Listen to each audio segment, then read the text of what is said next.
It might sound strange. But, it happened.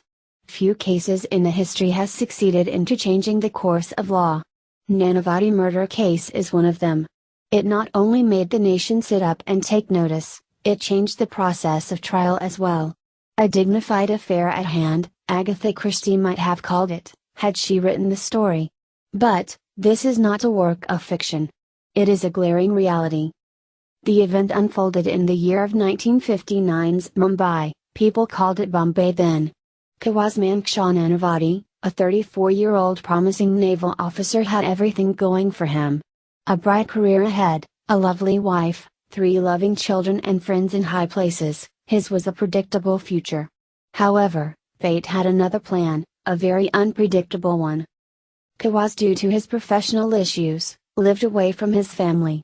His wife Sylvia, a British-born woman in her late 20s, lived with the children in Bombay.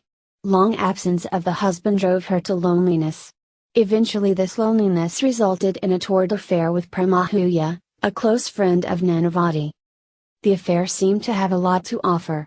Sylvia had her hope high, dreaming of a future with Prema Ahuja. However, Prem had other idea, and it did not include a future of togetherness. With the waning hope and dying dreams, Sylvia retreated into a shell.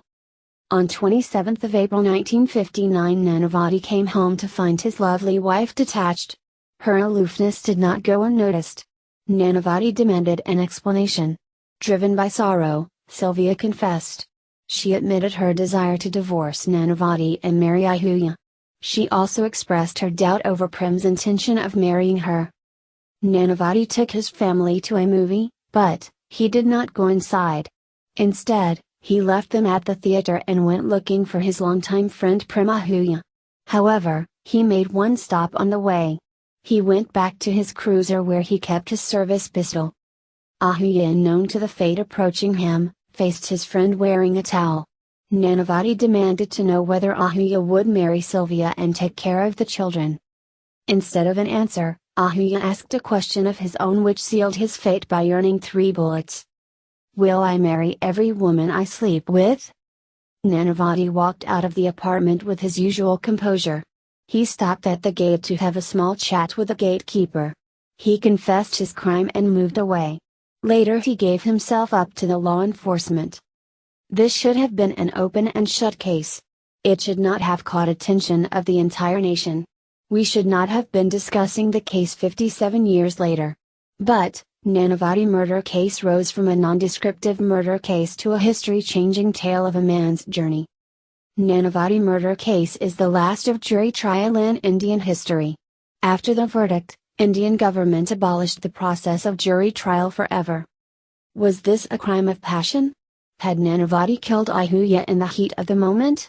Or had he premeditated the entire incident?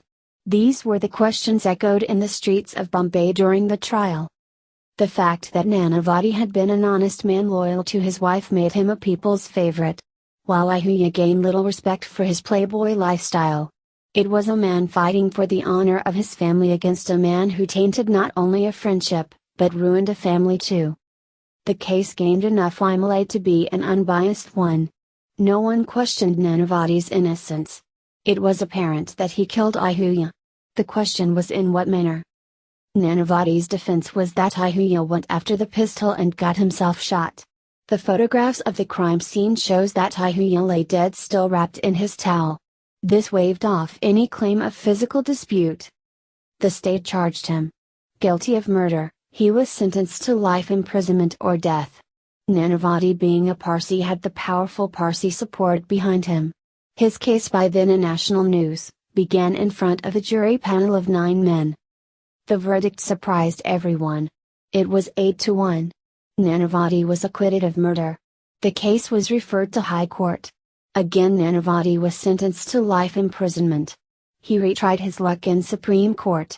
Here also he was found guilty. However, due to political pressure he was released from the prison after 3 years. His wife Sylvia stood by him through the trial. The couple then moved to Canada, away from the scandal.